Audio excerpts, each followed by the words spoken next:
no capítulo 2 do livro, que trata de caminhos diferenciáveis.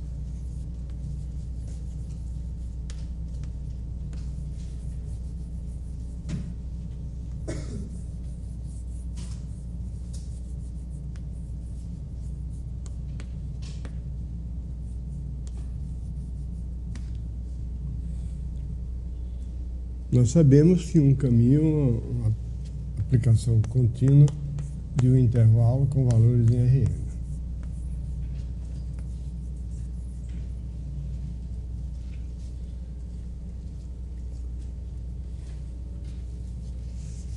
Se você pegar um ponto T0 pertencente ao intervalo, então nós podemos formar a expressão f de T0 mais H menos f de T0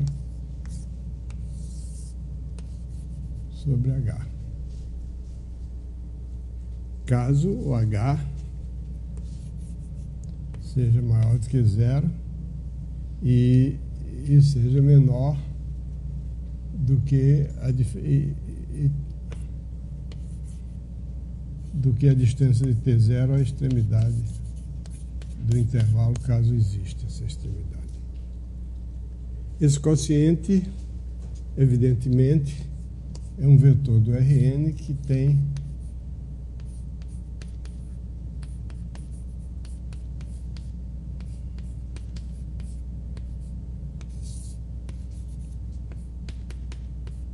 n coordenadas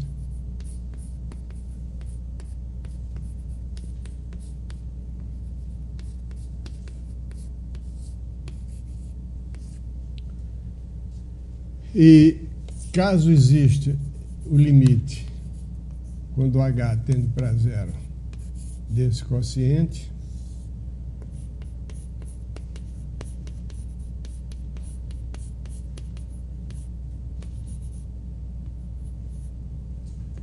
esse limite é chamado a derivada ou o vetor velocidade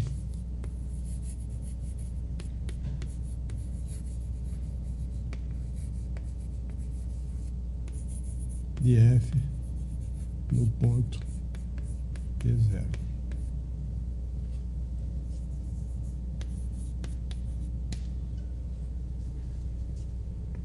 Então a ideia é simples, você tem o f de T0,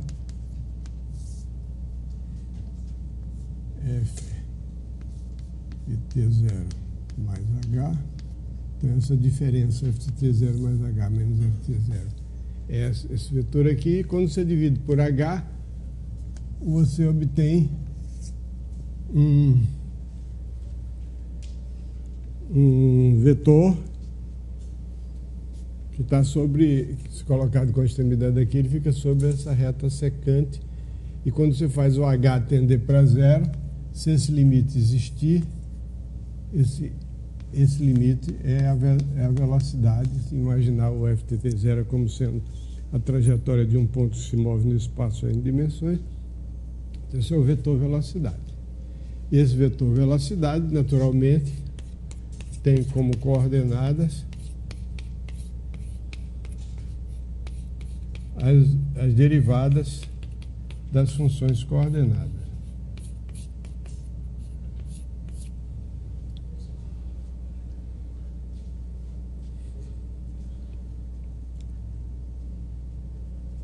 Então,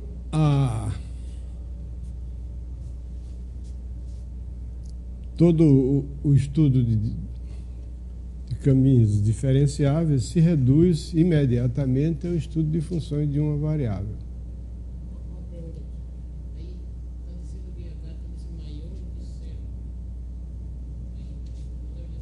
Não, obrigado. Maior do que zero, aliás, é uma boa oportunidade de... Se eu fizer a restrição de tomar somente o H maior do que zero, aí a gente tem a noção de vetor velocidade à direita. E para menor do que zero, você tem o vetor velocidade à esquerda. Então você pode ter uma situação como essa, em que aqui você tem um vetor velocidade à direita e outro vetor velocidade à esquerda. Isso que são diferentes, a menos que o vetor velocidade ali naquele ponto seja zero.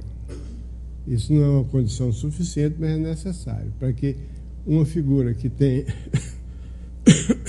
um caminho que tem essa imagem aqui no plano, se ele tiver um vetor velocidade nesse ponto, esse vetor velocidade tem que ser zero. Porque à direita, esse vetor velocidade teria que ter uma componente horizontal positiva e à esquerda teria uma componente horizontal negativa, vertical positiva e à esquerda uma componente vertical negativa. Ou zero. Então, a possibilidade é zero. Então, aqui a gente tem essas definições. O caminho de classe C1, quando a derivada é quando ele possui vetor velocidade em todos os pontos do intervalo, e esse vetor velocidade depende continuamente do ponto, então se diz que o vetor de campo caminha de classe C1, classe C2, etc., classe CK. Os exemplos mais corriqueiros são o caminho retilíneo, em que você tem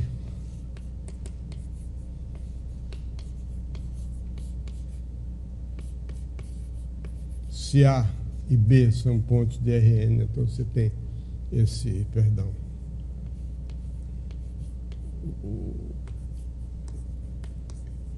caminho retilíneo, AB, é definido, nós já definimos isso na aula passada, 1 menos TA mais TB.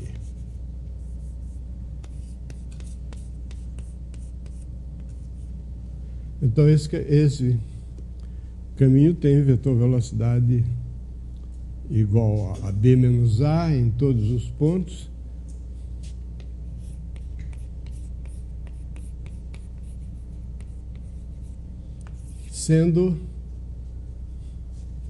É só olhar para cada coordenada. Ou então usar a regra de derivação para caminhos, que são as mesmas regras de derivação para funções reais de uma variável real, com uma pequena mudança, porque para funções reais de variável real não tem sentido fazer o vetor velocidade da norma, a derivada da função norma. Mas vamos dar um outro exemplo. Um outro exemplo também bastante corriqueiro é o caminho cuja imagem é a circunferência.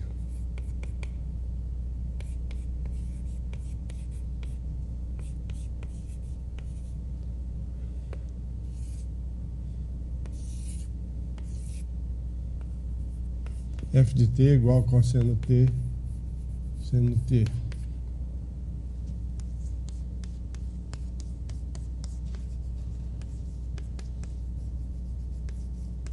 Aí, derivando,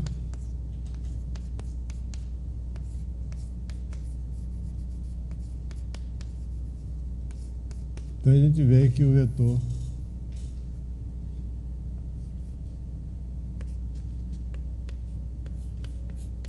velocidade é o vetor unitário perpendicular ao vetor f de t. Um exemplo em 3 dimensões,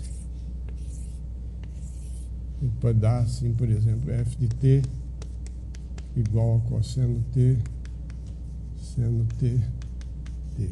Só para dar alguns exemplos. Aí você tem que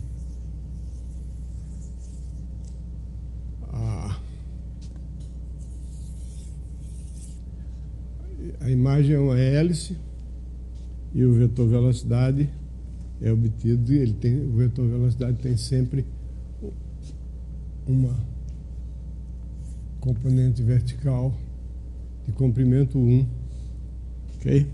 Então tem o cálculo diferencial dos caminhos, que a derivada da soma é a soma das derivadas. Se você tiver o caminho alfa de t vezes f de t, supondo que você tem um caminho f e uma função real alfa que multiplica por f, então esse caminho é o caminho alfa f no ponto t, né? Então esse caminho alfa f, a vetor velocidade dele é a derivada de alfa multiplicado por f mais alfa vezes a derivada de f.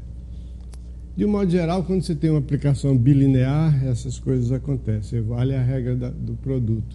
Por exemplo, se você tem dois caminhos f e g definidos no mesmo intervalo, então você pode formar a função produto, que é a função de I em R.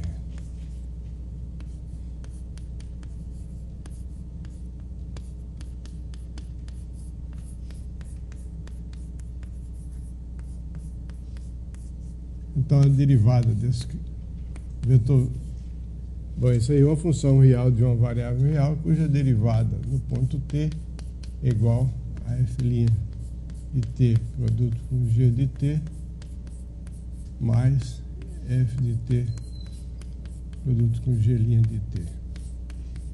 Isso tudo a gente vê usando a expressão do produto como sendo a soma dos produtos das coordenadas e aplicando a regra conhecida de derivada de um produto de funções reais de uma única variável real.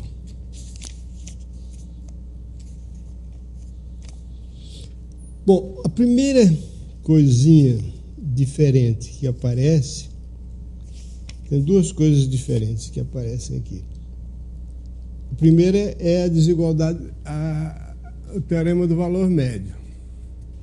O teorema do valor médio para a função diz que o acréscimo, quando você tem uma função diferenciável, o acréscimo que a função sofre quando você passa de um ponto A para o ponto B é igual ao acréscimo quando você passa de A para B da variável independente multiplicado pela derivada em algum ponto intermediário entre A e B. Esse é o teorema do valor intermediário, do valor médio, né? Uma igualdade desse tipo é sem esperança, não vale para caminhos, de jeito nenhum. Porque você pode ter um caminho, como por exemplo, esse caminho aqui, que é f do intervalo 0,2π, ou da reta na reta, em R2, que é esse caminho aqui,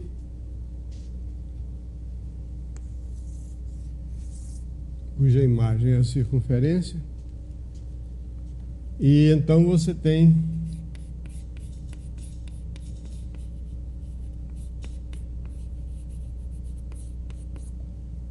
f de 0 é igual a f de 2π, então f de 2π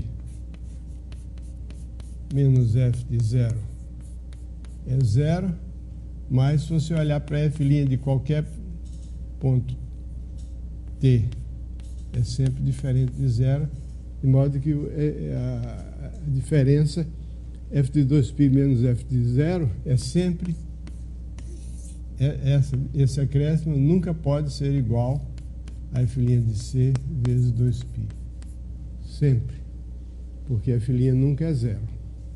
Então não há possibilidade de ter uma igualdade.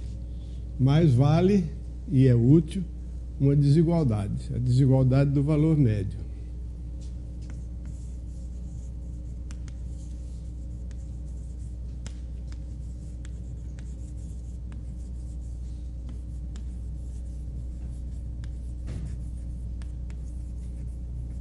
Então a gente tem um caminho diferenciável, tem dois pontos pertencentes ao intervalo, onde o caminho está definido. Eu posso até botar que restringir o caminho a esse intervalo, AB.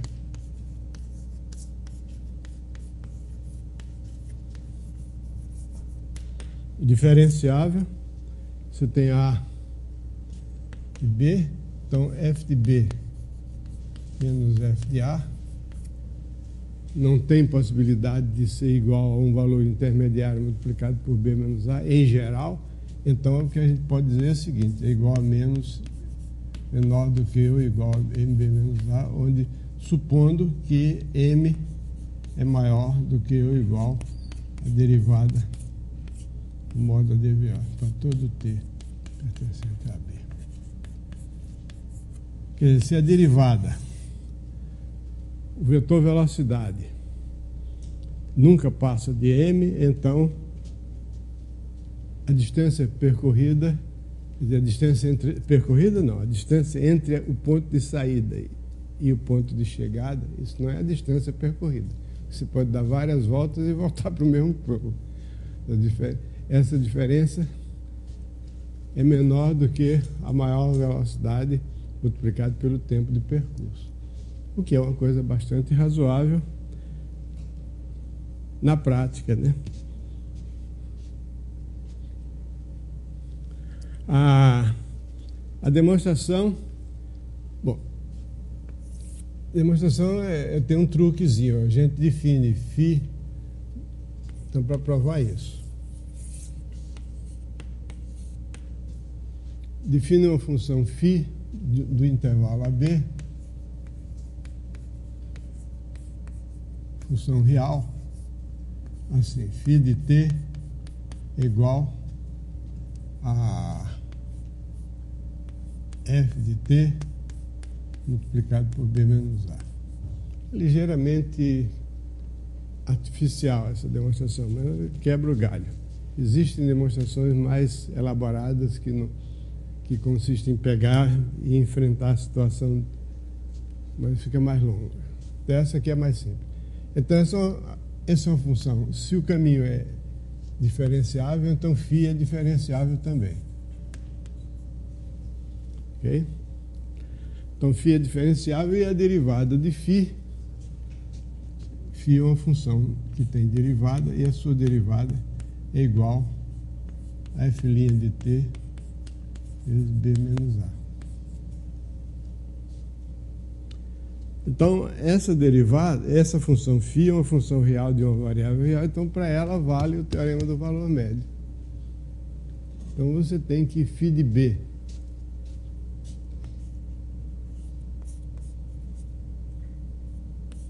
menos φ de a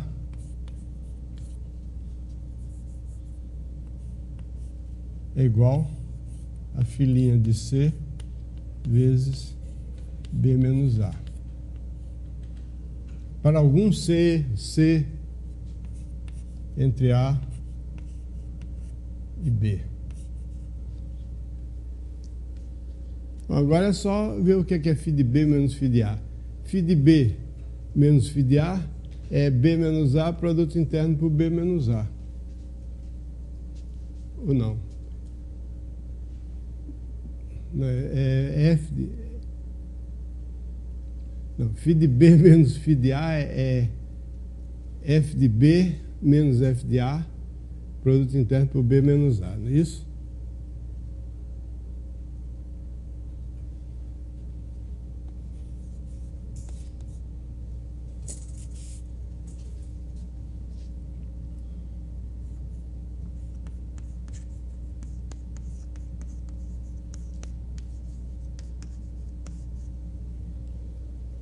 Tem qualquer coisa ali que... beleza.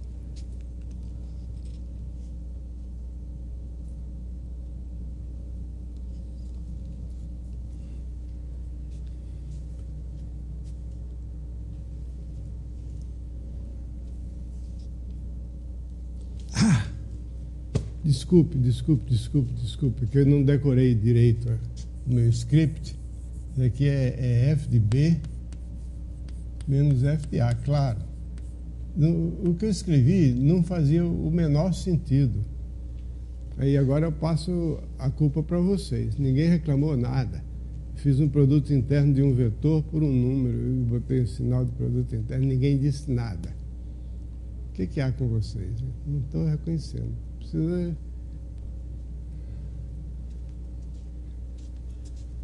Isso eu não perdoo. Não adianta dizer que é com pena de mim que eu não aceito.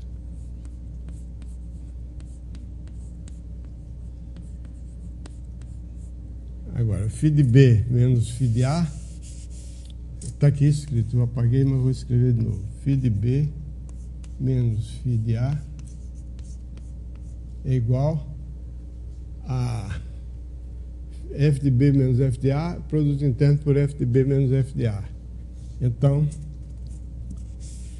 é igual a f de B menos f de A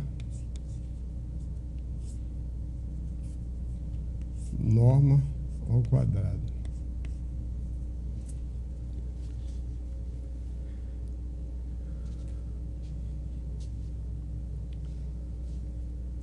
Por outro lado, isso aqui é igual a filhinha de C vezes B menos A. Mas filhinha de C é o produto interno de F' de C por F de B menos F de A. Tudo isso vezes B menos A. Você é a única pessoa que... Não, tem mais alguém que já fez. Você é quem mais aponta os meus erros. Então eu estou desapontado com você. Você devia ter me fiscalizado melhor. Culpa é sua. Toda vez que eu errar, a culpa é sua. Então, isso aqui tem isso lá. Então, eu posso perfeitamente, como isso aqui é positivo, eu podia botar o valor absoluto aqui, mas não precisa, porque isso aqui é igual a um número positivo, né? Ou não negativo, pelo menos. Então, pela desigualdade de Schwartz, isso aqui é menor do que a norma de f' de C multiplicado pela norma de f de B menos f de A. Então, cancelando o f... sim, está faltando B menos A aqui. Vezes B menos A. Cancelando o f de B menos f de A de ambos os membros, se disser isso foi igual a zero. Se for igual a zero, a gente não cancela o zero, mas a coisa é que se for igual a zero, fica tudo igual a zero ali e acabou, não tem o que provar. Se f de B for igual a f de A, essa expressão aqui, esse teorema é óbvio, não tem o que provar. Então, fica isso aqui menor do que isso para algum C, que certamente é menor do que ou igual a M vezes B menos A. Tenho duas observações a respeito desse teorema. Primeiro é o seguinte: se eu supuser que a F não só é diferenciável, mas é de classe C1, então eu posso calcular integral de A até B de F' de T dt. Aí você vai dizer, mas você não falou ainda em derivada, em integral de um caminho. Claro, integral de um caminho é integral, vai ser um vetor, cujas coordenadas são as integrais das coordenadas. Existe outra... por enquanto, vamos supor que eu demonstrei, que eu já falei na integral de um caminho, mas que eu vou falar dentro de 2 minutos, ou 1. Isso aqui é igual a... Por um lado, é igual a f de B menos f de A. Então, eu vou tomar o valor absoluto disso, a norma. Agora, por uma propriedade bem conhecida das integrais, a integral de A até B é menor do que o intervalo de integração, o comprimento do intervalo de integração multiplicado pelo supremo da função que você está integrando. Então, sai imediatamente. Mas aí a gente faz uma hipótese adicional. A hipótese adicional é que a derivada é contínua, bom, na maioria das vezes, a derivada é contínua, mas nem sempre. Agora, outra coisa, esse é um ponto a favor da demonstração que eu dei, que não precisa supor que a derivada é contínua. Agora, tem um ponto contra, um ponto fraco, que é o seguinte: esse teorema vale também quando a norma não é proveniente de um produto interno. Aqui eu utilizei fortemente o fato de que a norma é decorrente de um produto interno.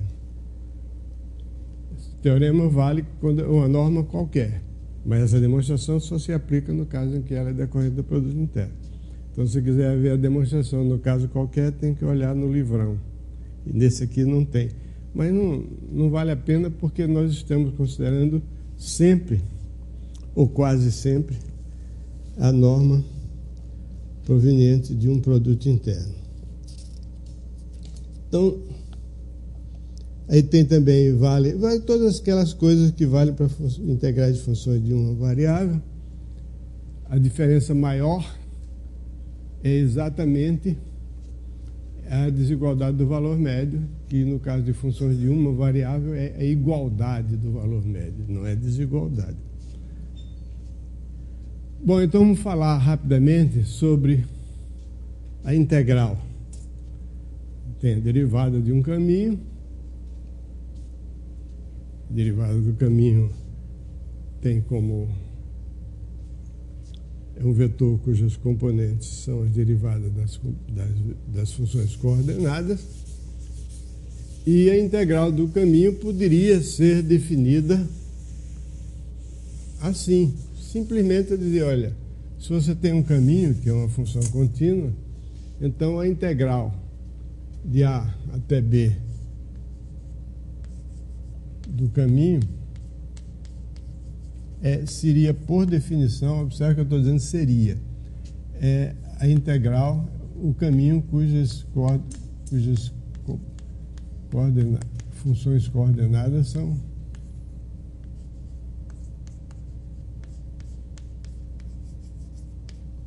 isso é absolutamente correto e verdadeiro. Mas eu prefiro chegar a essa conclusão, que é uma conclusão imediata, a partir de uma definição um pouco mais geométrica, porque nós vamos precisar dessa definição mais geométrica para provar a fórmula do comprimento de um caminho em termos da integral. Então eu defino a integral de um caminho copiando a definição de integral de uma função real de uma variável. Aliás, essa ideia de definir a integral desse jeito, que é devido a Riemann, ela vai ser aplicada na parte final do curso, quando nós vimos integrais de funções integrais de funções de várias variáveis. Então, eu lembro a vocês como é que tem. Você tem um caminho definido no intervalo AB, com valores em Rn. Então, nós temos a noção de partição do intervalo. Uma partição do intervalo, P, é um conjunto finito de pontos que estão numerados crescentemente, de modo que o primeiro é A e o último é B. Então, esse aqui seria T1, T2, T3, T4, A seria o T0 e o B seria o T5. Então, isso aqui é uma partição.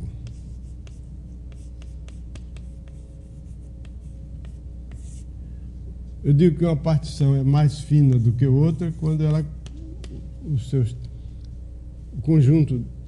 uma partição é um conjunto finito contido no intervalo AB, tal que entre os pontos desse conjunto estão o A e o B. Então, uma partição P refina P quando o conjunto Q contém o conjunto P. Isso quer dizer que é uma partição mais fina.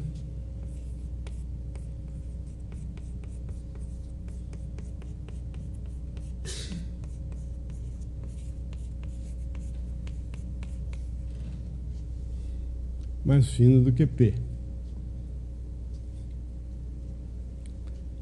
Então, para cada partição, também tem a noção de partição pontilhada.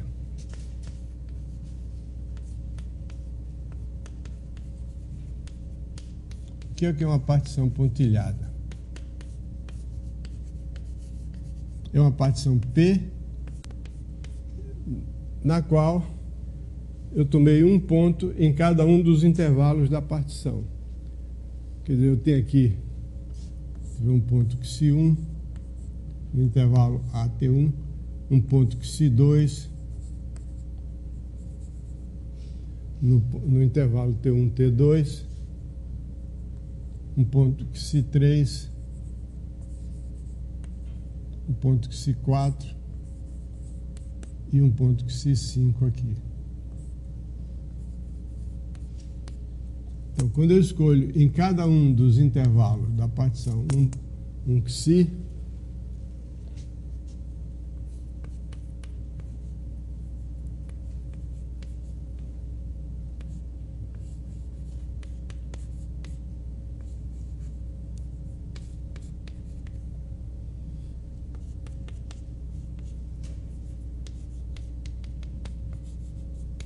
aí eu digo que a partição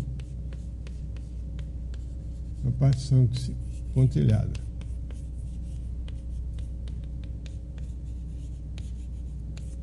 Quando a gente tem uma partição pontilhada, então a cada caminho, dado um caminho e uma partição pontilhada do intervalo que serve de definição ao caminho, nós temos uma soma, que é chamada uma soma de Riemann. Soma da FP, ou simplesmente soma XI de P. Quando o F não tiver dúvida qual é o F, é XI de P. Esse XI de P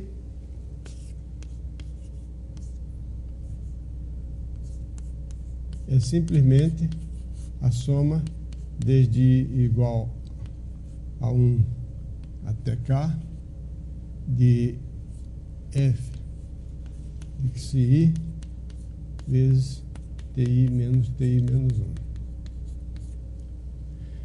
É claro que para cada partição P, XI de P é um vetor, cujas coordenadas são as somas de Riemann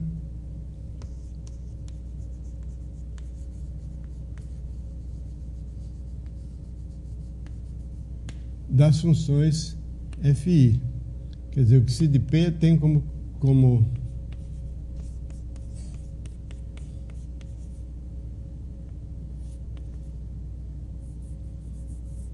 agora aqui eu tenho que escrever XI de P relativamente, XI do caminho F relativamente à partição P é o vetor cujas coordenadas são,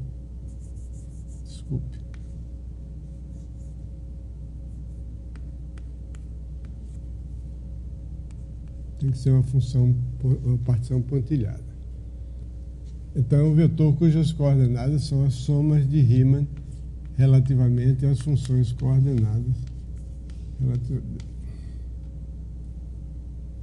Ok?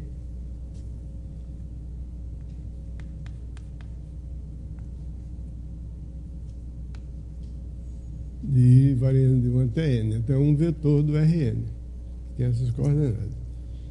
Então, por definição, a integral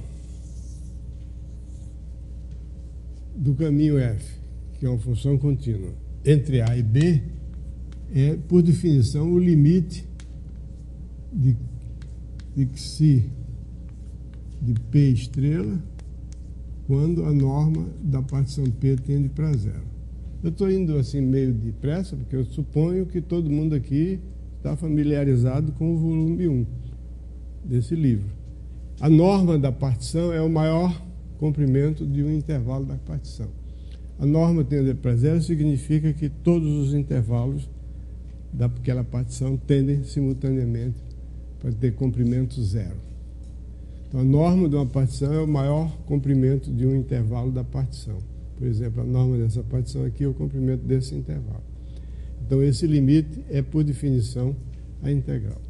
No volume 1 está provado que quando a função é contínua, esse limite existe sempre.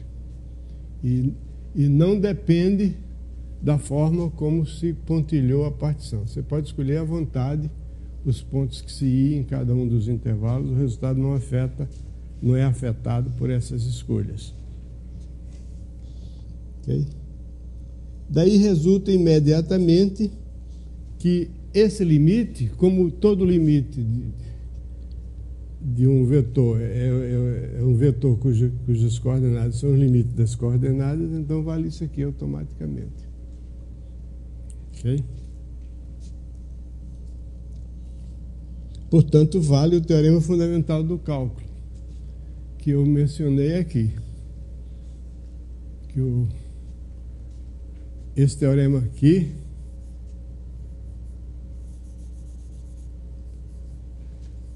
que é o teorema fundamental do cálculo, é válido para caminhos pelo simples fato de que ele é válido para funções. E tomando cada coordenada de um lado e coordenada do outro, você tem o teorema válido para caminho. Agora tem um fato que não é de jeito nenhum novo, mas que vamos ter que utilizá-lo aí, que é a diferenciabilidade uniforme.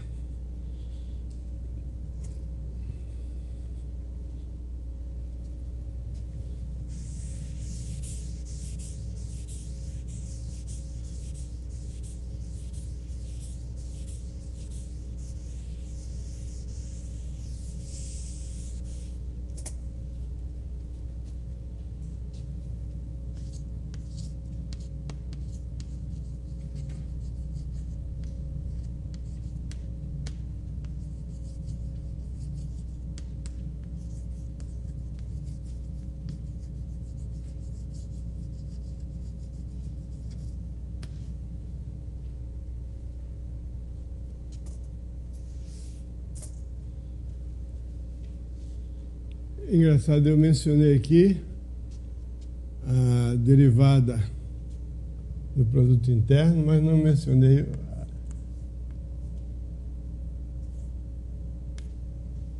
a derivada da norma.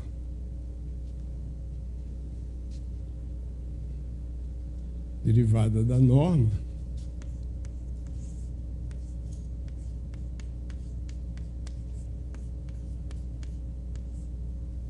tem essa expressão.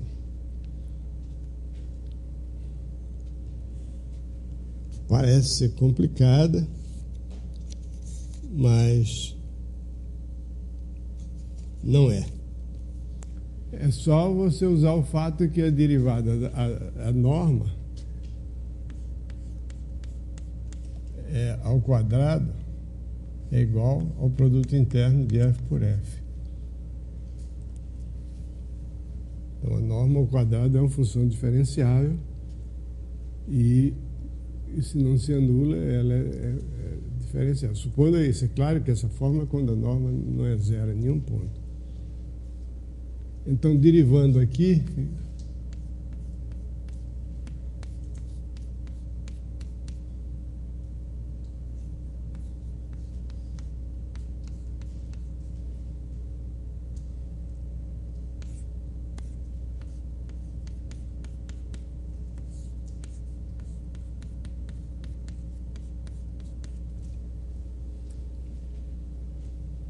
ok? Eu não tinha mencionado isso, mas agora... Então, o que é diferenciabilidade uniforme? Então,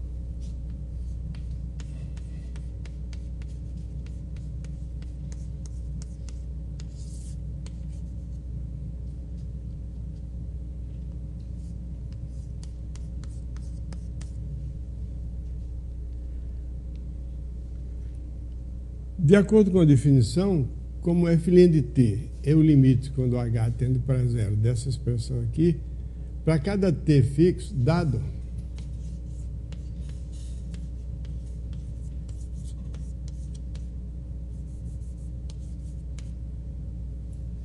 para que todo t fica subentendido para todo t tal que t mais h está ainda, t está em I e T mais H também pertence a I, onde I é o domínio do caminho.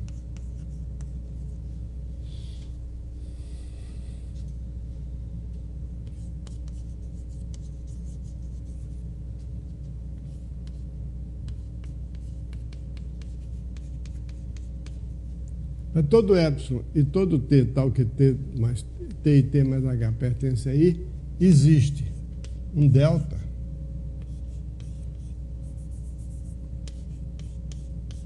tal que essa diferença aqui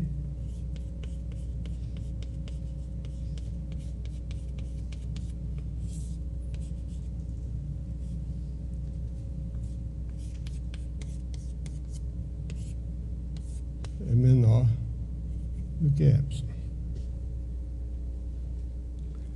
Bom, escrevendo isso de forma não sugiro o denominador, multiplicar por H, para todo H e H diferente de zero. Né? Para todo H diferente de zero, eu posso multiplicar isso aqui pelo módulo de H, então fica a mesma coisa que dizer que f de t mais H menos f de t menos f de t vezes o módulo de H em norma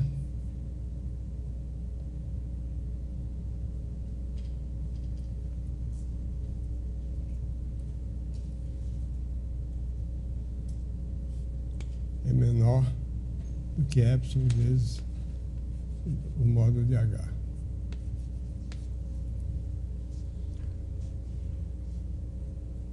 Tudo bem, então para cada epsilon existe um delta tal que quando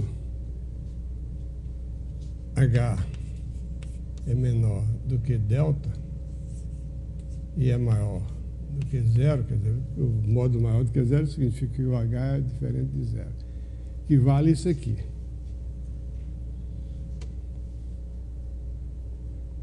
Ok? Só que esse delta, em geral, depende do ponto T em que eu estou considerando. Quando é possível escolher o delta de tal modo que isso vale para todo T em I, então a gente diz que é diferenciavelmente uniforme. Quando o delta, então a definição de diferenciabilidade uniforme, um caminho se chama uniformemente diferenciável quando vale isso aqui, do jeito que está, porque aqui para todo T vale isso aqui, o delta é o mesmo para todo T. Diga. Qual seria a interpretação geométrica de um caminho cuja imagem está mais 2? Isso não é um conceito geométrico, isso aí é um conceito de análise, né? O caminho de R2 você tem que pegar um caminho que tem derivada descontínua, que nós vamos provar que todo caminho que tem derivada contínua é R2. E um caminho que tem derivada descontínua é meio complicado, porque você sabe que a derivada ela é uma função para ser derivada de outra, ela não pode ter descontinuidade desse tipo. As descontinuidades dela tem que ser, não pode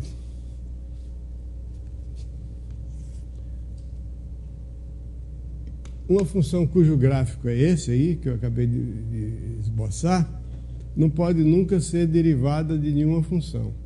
Porque tem um teorema chamado Teorema de Darboux, que diz que a derivada satisfaz o teorema do valor intermediário. Quer dizer, a derivada não pode passar de um ponto para o outro sem passar por todos os pontos intermediários. Embora ela possa ser descontínua, mas tem funções descontínuas, né? Funções descontínuas que tem a propriedade do valor intermediário. Não pode passar de um valor para outro sem passar por todos os intermediários. Quanto que as descontinuidades da derivada são todas desse tipo. Então, precisa dar você me pede um exemplo, no momento não me ocorre, mas na próxima aula eu posso dar para você. O exemplo de uma função, de um caminho que é diferenciável, mas que não é uniformemente diferenciável. Não é difícil, não. É só você... Esse caminho aí, tá? Não, besteira. Porque vale a recíproca. Se o caminho é uniformemente diferenciável num compacto, então ele é de classe C1. Então, você pegar esse caminho aqui, né? Mas esse caminho, um caminho que faça isso aqui, ele não está definido num compacto.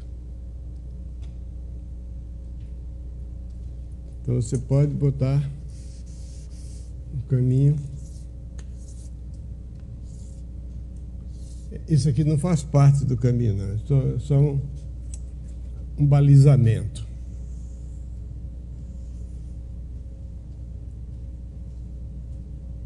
Tá? Isso aqui é um caminho, que é contínuo. Ele é contínuo, mas não é diferenciável. Eu estou marcando aqui, essa linha que eu desenhei aqui é só para marcar onde é que até que ponto ele sobe e desce.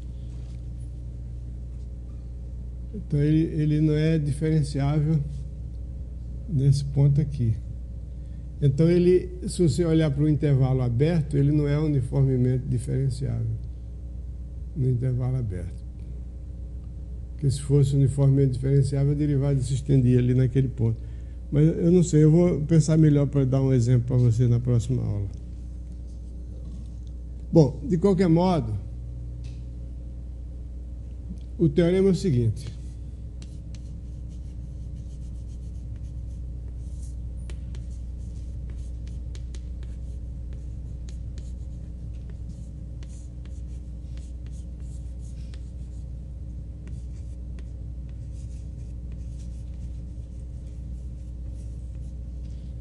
Se f é de classe C1, então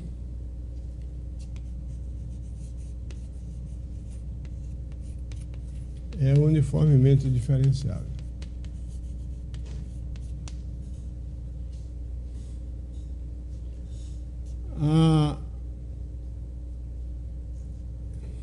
Isso é das coisas que dá mais trabalho de enunciar do que de provar. E para enunciar você tem que estabelecer a diferença entre diferenciável e uniformemente diferenciável. É só olhar para f de t mais h mais f de t.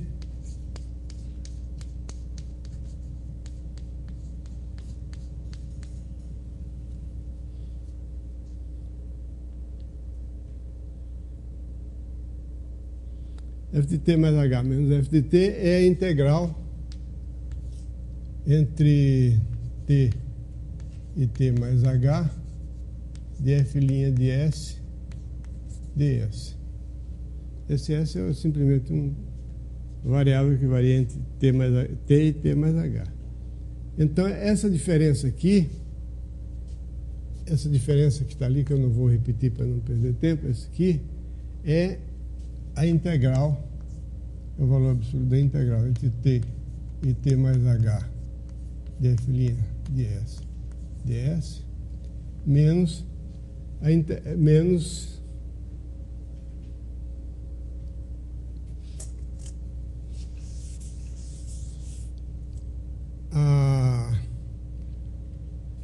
f' de t vezes h, que é a integral entre t e t mais h de f' de t ds. Observe aí a sutileza. F' de t é constante. A variável de integração é s. Então, isso aqui é uma função constante que eu estou integrando nesse intervalo, de t a t mais h. A integral de uma função constante é igual ao comprimento do intervalo vezes a função. Está faltando aqui o f'. Ok? Então, isso aqui, botando tudo debaixo de um sinal só de integral, isso aqui de t a t mais h, de f' de s menos f' de t,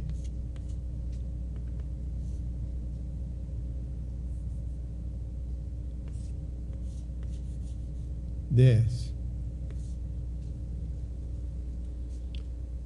Mas a derivada é contínua.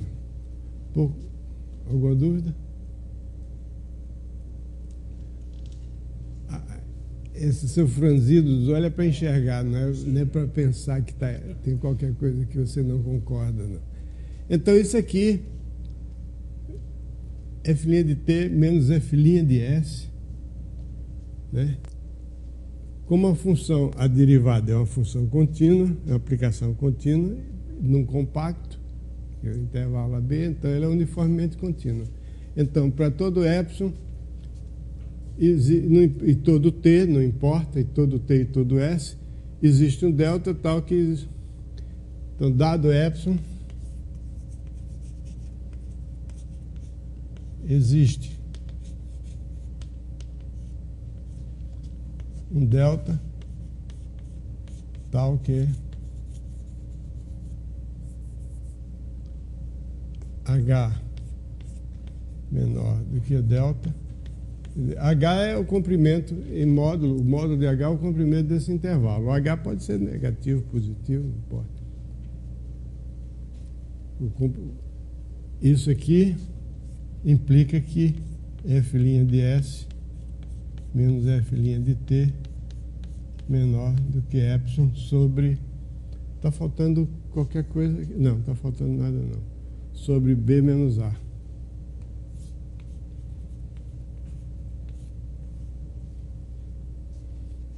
Então, isso aqui é... Então, essa integral aqui, o valor absoluto dela é menor do que o máximo dessa integral. O máximo aqui é menor do que epsilon sobre B menos A, então é menor do que epsilon sobre B menos A vezes H epsilon H sobre B menos A. Mas H certamente é menor do que B menos A. H é em módulo.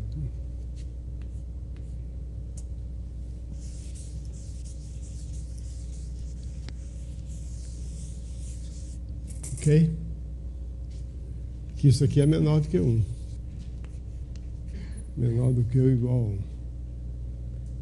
Consequentemente, todo caminho de classe C1 é uniformemente diferenciável.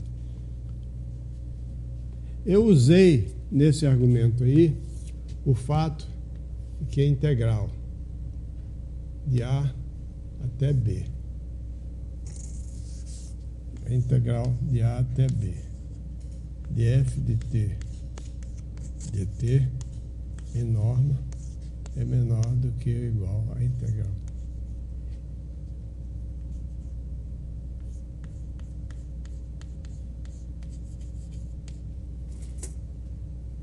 Eu usei aqui.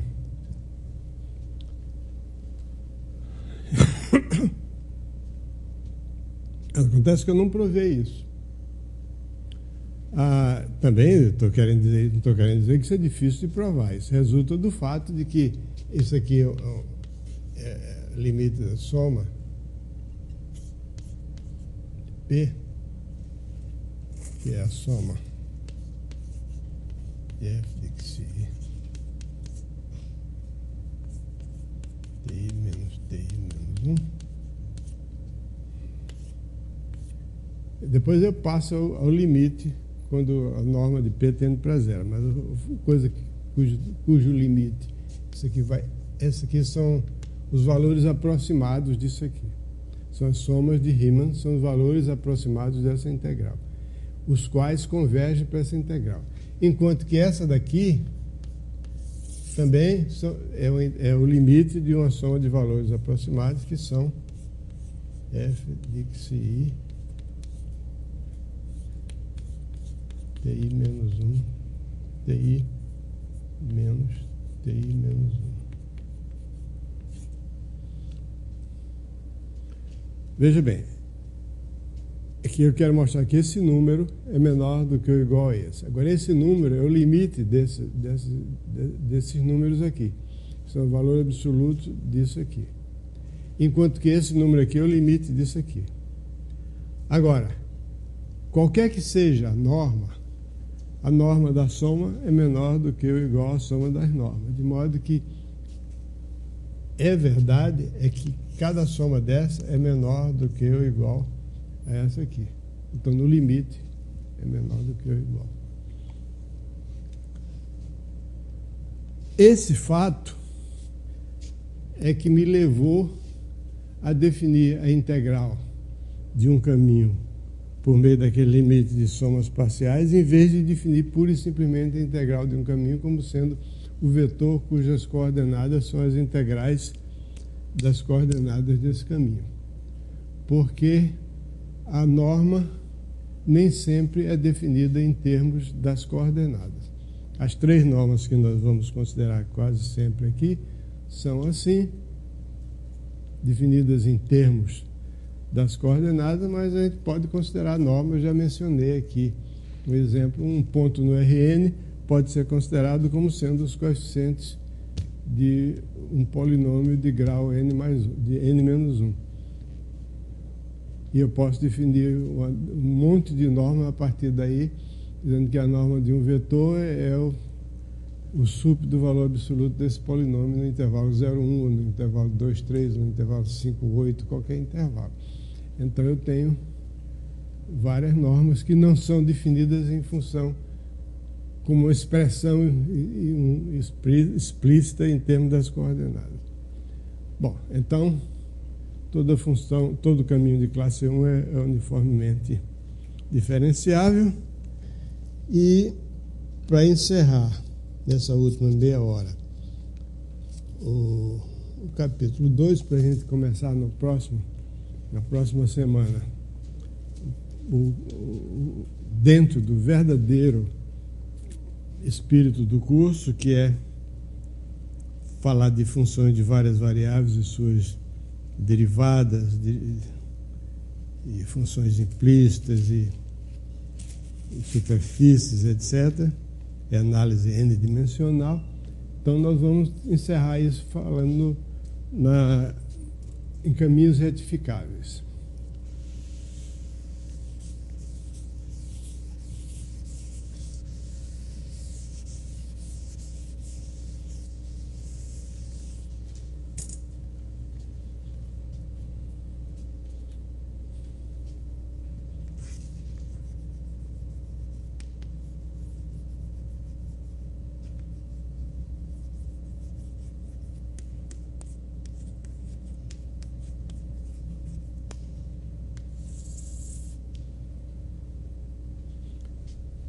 Dado um caminho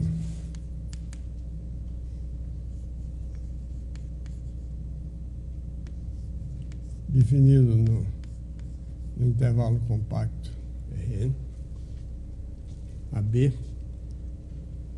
para cada partição do intervalo AB,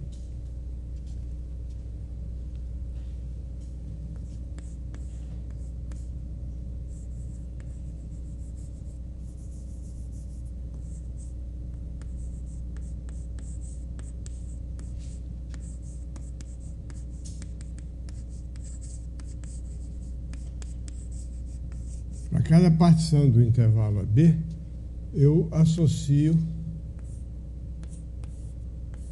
esse número L de P ligado à partição, que é o comprimento da poligonal inscrita na imagem do caminho e determinada por essa partição. Quer dizer, a partição está aqui, então aqui está o F de A, aqui está o F de B. Então, eu tenho L de F é a soma das distâncias de F de TI menos 1 ao F de TI.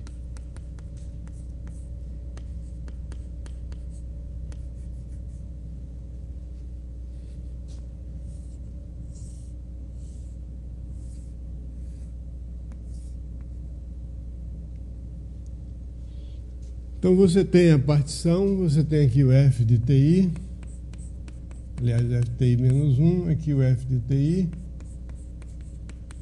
Então, essa parcela aqui se refere ao comprimento, a distância do F de TI ou F de TI menos 1 ao F de TI, por conseguinte, é o comprimento do lado da poligonal, e essa soma é o comprimento da poligonal. Uma primeira observação a respeito desse, eu vou representar por L de P. Se houver necessidade de ser mais específico, eu escrevo L de F P. Mas, em geral, a gente vai lidar só com um caminho, então não precisa mencionar explicitamente, fica subentendido que se trata do caminho F. A primeira observação a respeito disso é que quando uma partição P é refinada por uma partição Q, então o L de P é menor do que ou igual a L de Q. Quer dizer, quando se refina uma partição, o comprimento da poligonal inscrita, determinada pela primeira partição, é menor do que ou igual ao comprimento da nova poligonal obtida refinando-a. Isso aqui é uma consequência imediata do fato de que todo lado de um triângulo é menor do que ou igual à soma dos outros dois. Porque se Q é um refinamento de P, quer dizer que Q foi obtido acrescentando-se a P alguns pontos intermediários, então você tem aqui um ponto que não estava na partição P. Então, vamos supor, inicialmente, que a partição Q resulta da partição P simplesmente pelo acréscimo de mais um ponto. O caso geral se reduz a esse repetidas vezes, usando esse repetidas vezes. Então, quer dizer, aproveitei essa parte da figura que fica...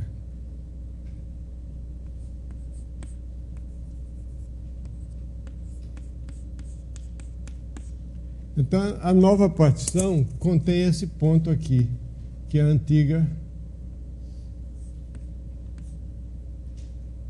tem um ponto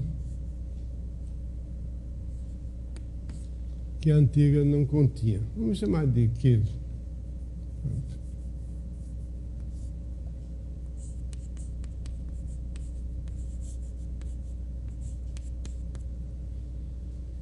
Então, o que vai acontecer é que na soma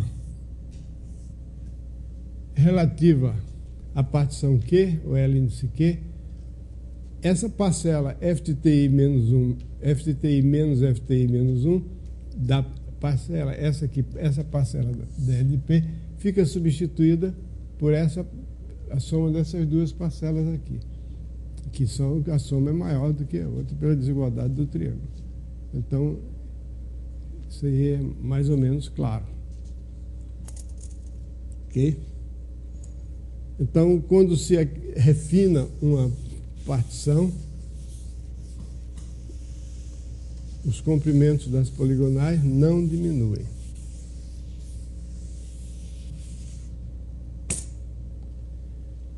Então, isso aqui é esse número L índice P é uma aproximação do que deve vir a ser o comprimento do caminho F. Eu quero dizer de saída que quando a gente fala no comprimento de um caminho, nós temos em mente não o comprimento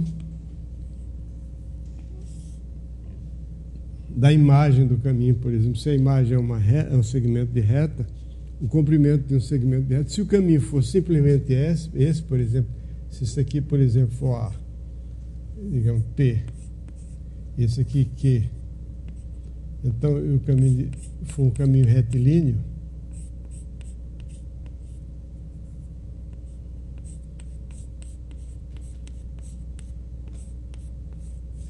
se o caminho for esse, então o comprimento desse caminho, ou melhor, para todas as poligonais que eu puser aqui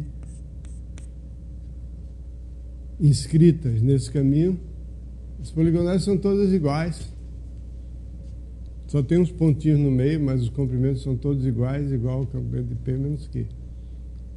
Por causa da maneira como o caminho está definido. Mas eu posso ter um caminho que percorra exatamente a mesma imagem, mas que vai e volta e vai e volta várias vezes.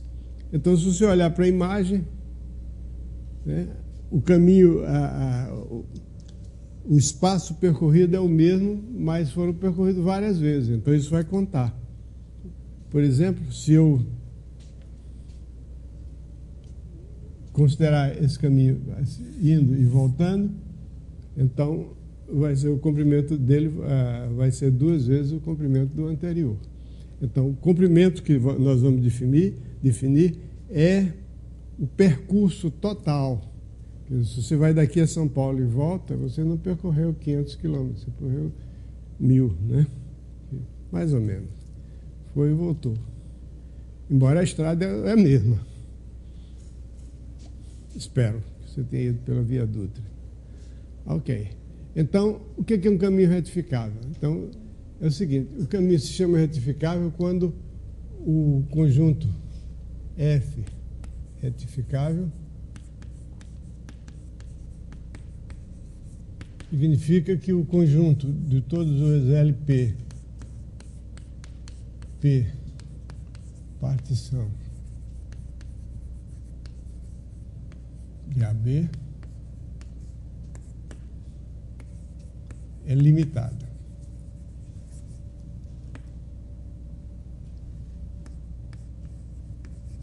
É um conjunto limitado.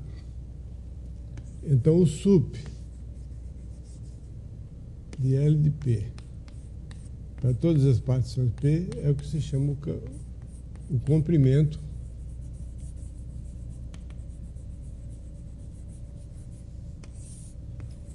de F. Então, o comprimento de um caminho é o supremo dos comprimentos das poligonais nele inscritas.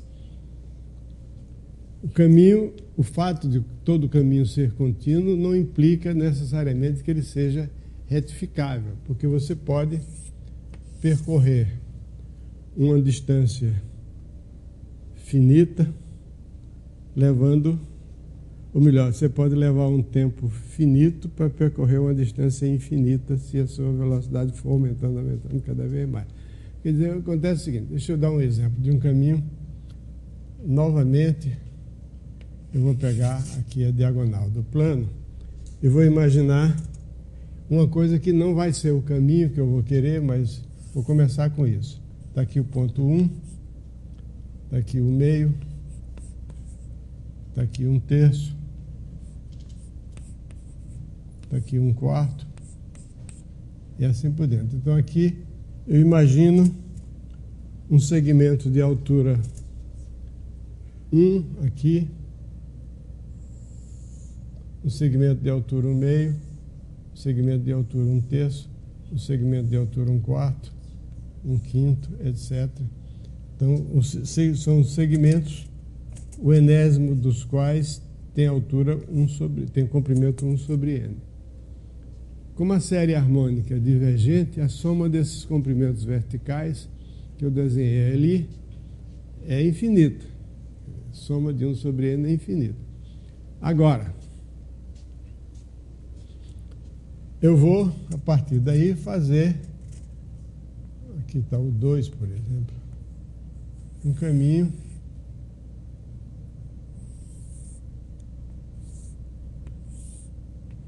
contínuo. Então, isso em branco aqui é um caminho contínuo que vai tender para 0 ali.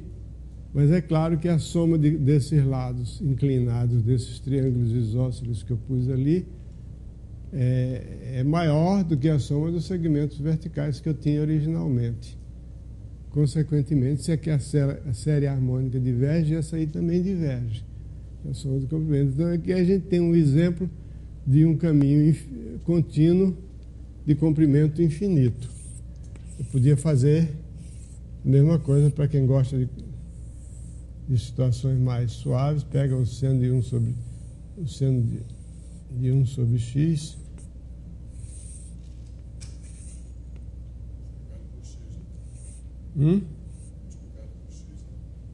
Como é que é? Seno de 1 sobre x multiplicado por x. Ah, x vezes seno de 1 sobre x.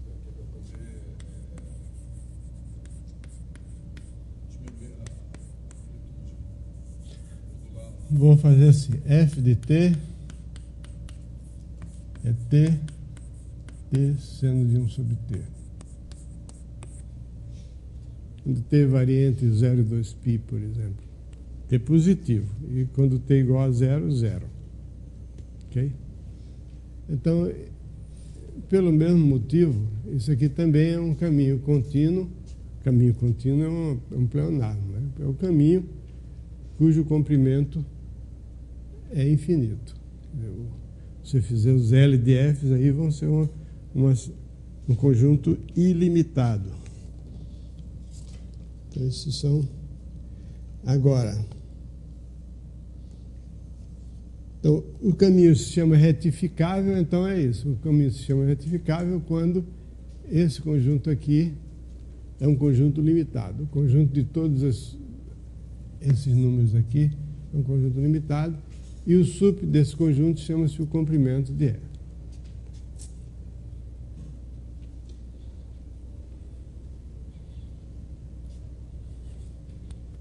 Tem dois teoremas que encerram o assunto, no que nos diz respeito. No curso de geometria diferencial, você tem várias coisas a respeito de caminhos, principalmente no R2 e no R3. Mas no livro Curso de Análise, volume 2, você tem mais coisas ainda que falam sobre curvatura, torção, etc. Mas nós não estamos interessados em curvatura. Curvatura é basicamente a derivada segunda. A derivada primeira é a tangente, a derivada segunda basicamente é a curvatura. O comprimento da derivada segunda, se for parametrizado por comprimento de arco. Uma coisa que um corolário aqui não é corolário, não é que não demonstrei o teorema, são dois teoremas. O teorema diz o seguinte: se o limite de L de P, quando a norma de P tende para 0, é igual a L, então F é retificável e L é o comprimento do caminho F. Quer dizer, dado um caminho F,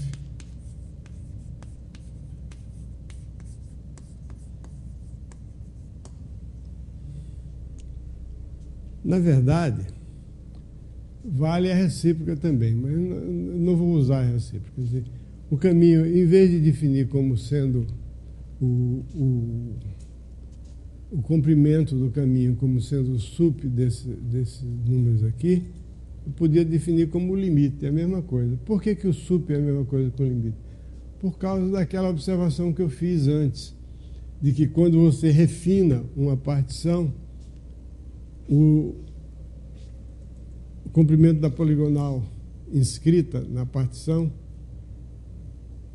aumenta, não diminui. Então, tanto faz você tomar o sup dessas coisas como o limite, na mesma coisa. Basicamente é essa a coisa, a demonstração não vale a pena entrar em detalhes, a demonstração é absolutamente banal. É só, você pega aqui na página 50, está a demonstração.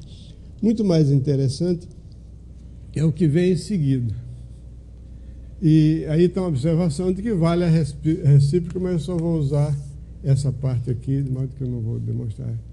Não demonstrei essa, não vou demonstrar a recíproca também, mas eu repito, não estou querendo menosprezar, não. É que é realmente muito simples. Você tem uma situação em que quando você vai tender, a norma tender para 0, isso aqui limite, quando isso aqui significa que para todo epsilon existe um delta tal que norma de P menor do que o delta implica L menos o limite de LP. Perdão, L menos LP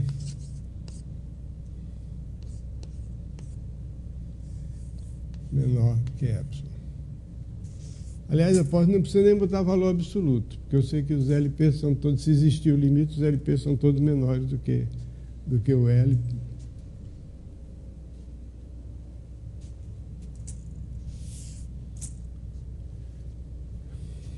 Para todo epsilon existe um delta, tal que é isso aqui, esse é o limite. O outro teorema é que se F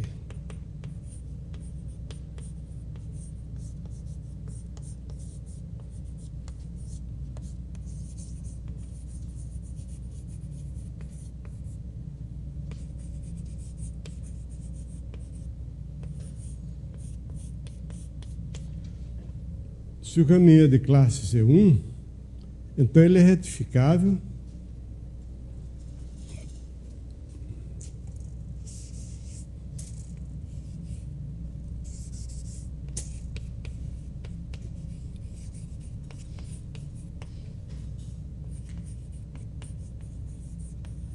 e o seu comprimento é expresso por essa integral aqui.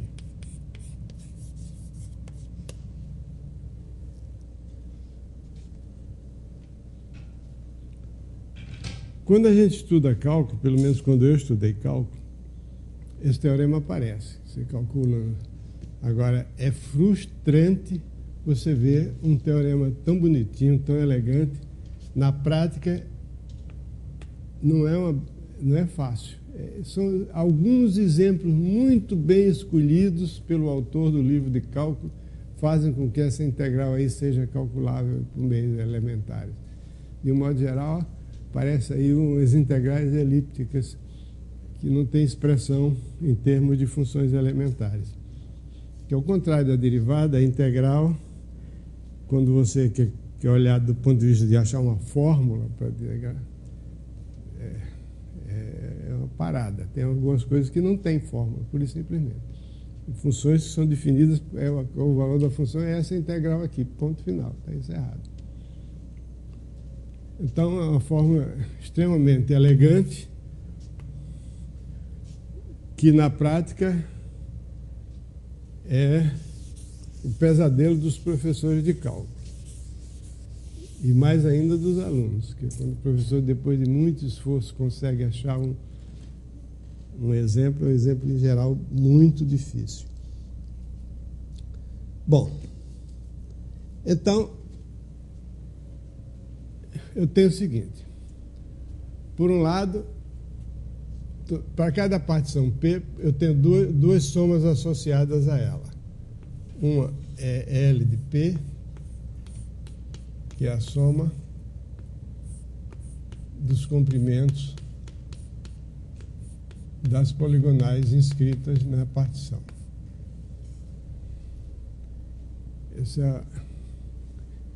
Essa soma aqui.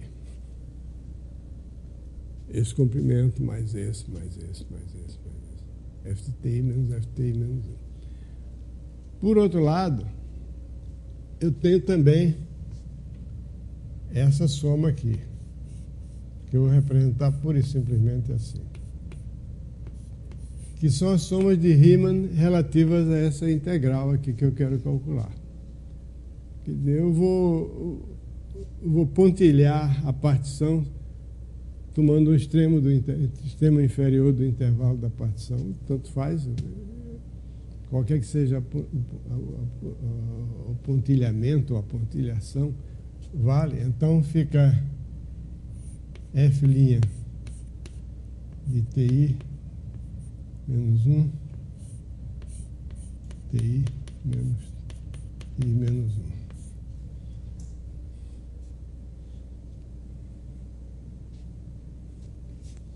Terei.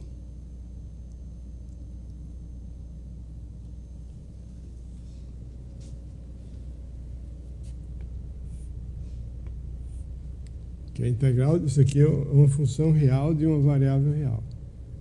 Então, essas são as somas de Riemann relativamente à integral dessa função que eu pontilhei dessa forma. Então, eu quero mostrar que esses dois números, né, têm o mesmo limite quando o módulo, a norma da partição P tende para zero.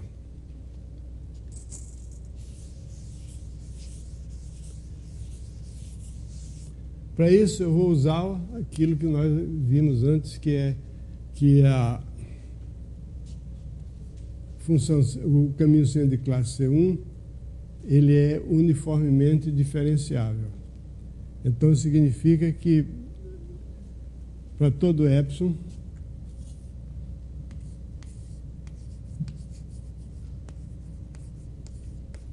existe um delta maior do que zero, tal que, quando a norma da partição P é menor do que delta, então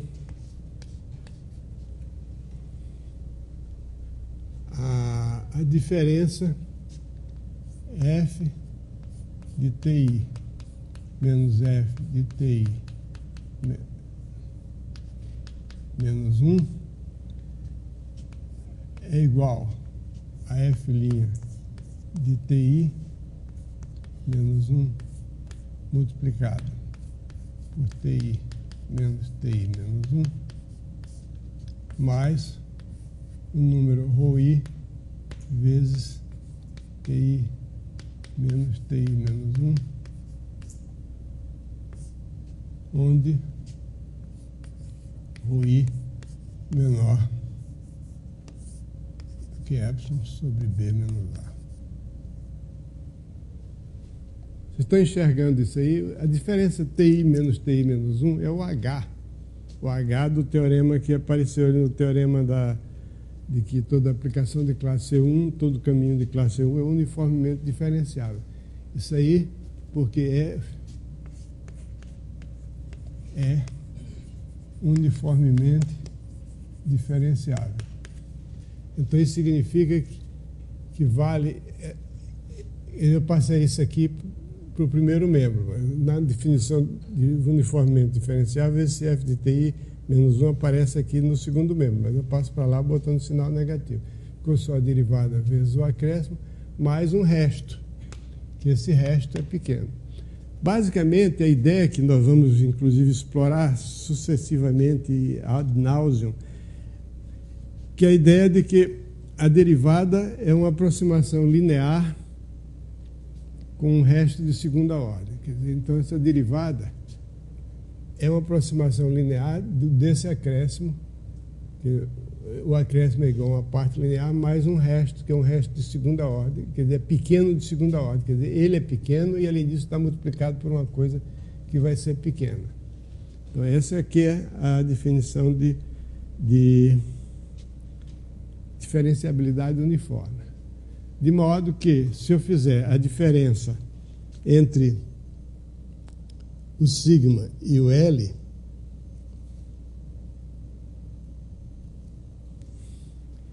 então, quer dizer, o que é o L? O L, então, é a soma dessas coisas. L de P é a soma disso aqui. Mas cada parcela dessas é igual a isso aqui. Eu posso simplesmente botar isso aqui em evidência, né? Aí fica feio, se eu escrever mais assim.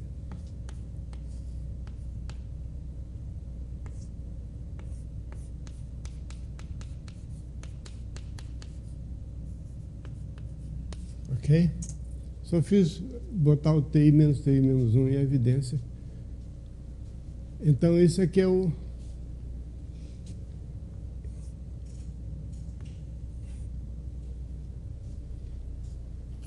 Isso aqui. De modo que L de P é a soma disso aqui, de F' de TI menos 1 mais ρi, tudo isso vezes TI menos 1. Enquanto que o soma de F de P está aqui. Escrever de novo.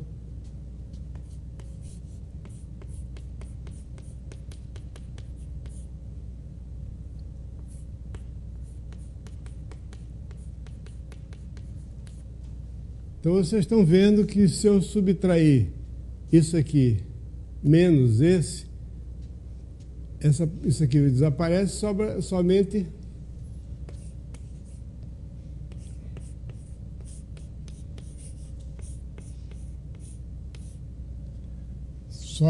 apenas a soma de ρi TI menos 1, que é a mesma coisa, que é menor do que epsilon vezes a soma dos TI menos 1, que a soma é exatamente B menos A, o epsilon está dividido por B menos A, fica menor do que epsilon. O que é que eu escrevo aqui? Igual? Não, eu escrevo menor do que ou igual. Por quê? Porque aqui você tem um valor absoluto e outro valor absoluto. Então você tem a subtração A menos B é menor do que, até mesmo em modo, menor do que ou igual a A menos B. Okay? Então eu usei esse fato. Isso aqui é o A, isso aqui é o A, isso aqui é o B. E o A menos B sobra isso aqui. Então quer dizer que para P, para toda partição que tem a norma menor do que o delta, a diferença entre o LP e o sigma de P é menor do que epsilon. Então, já que o limite do L de P é igual ao L de F, e o limite de sigma de P é igual à integral, então vale que os dois limites são iguais, então fica provado o teorema. Ok? Muito bem, olha aí, que eu estou um craque, realmente. Terminei hoje, mereço um bônus. Em vez de ganhar R$10 por essa aula, eu ganhei 11. Muito bom. Então, próxima aula a gente começa realmente a falar das coisas que vão ser o objeto do nosso estudo no restante do curso. Eu me refiro assim com um certo, desprezo até das coisas que nós vimos até agora, mas isso está errado. As coisas que nós vimos até agora são absolutamente fundamentais. Toda hora a gente vai usá-las.